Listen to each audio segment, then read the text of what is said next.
Hi guys, it's Mohana and I've been through YouTube, Facebook and Instagram looking for your makeup related questions and I'm here to answer a few of them today. So let's get into it.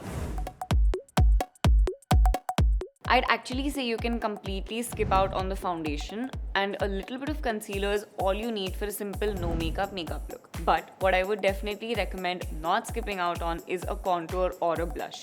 Just applying foundation and concealer can make your face look expressionless and blank, and I'm sure we don't want that.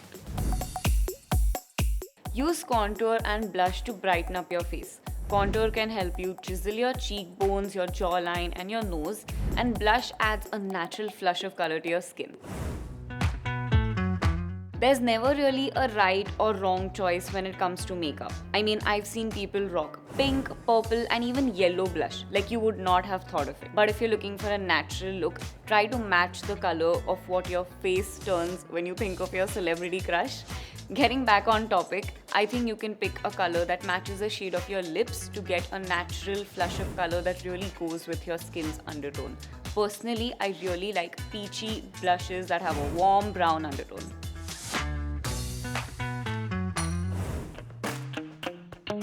Setting spray mainly helps you melt in your powder and cream products together. It absorbs excess oil and also makes your makeup last a very long time. Now you can achieve at least 2 of these with this DIY setting spray. What I do is mix a few tablespoons of aloe gel with rose water, and then I have this appropriately aesthetic face mist that I can just spray on literally anytime.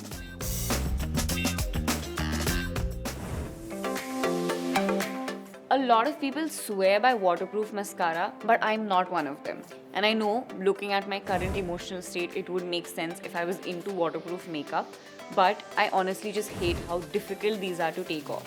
If you're looking for something for simple daily use, definitely go for a washable mascara. Using a waterproof mascara daily is going to leave your lashes bald in 2 months' time, and I'm sure we don't want that. So you do have a few options. You can either conceal the pigmentation on your lips with a concealer beforehand, you can use a lip liner to fill in and make your lipstick look more opaque, or simply just go for a pigmented liquid lipstick. The shades that I think would look great on pigmented lips too are deeper browns, brick red shades and plum shades. If you go for something too light or sheer, you would definitely need to correct with some concealer underneath.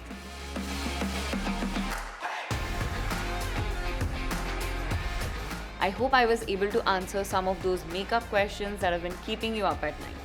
Keep sending us all of your questions and we'll do our best to answer them. We have a bunch of different videos, so click here for another cute one. And also remember to subscribe and click the bell icon so you don't miss out on any of this beauty news. Thanks for watching, and until next time, stay tuned and stay glamorous.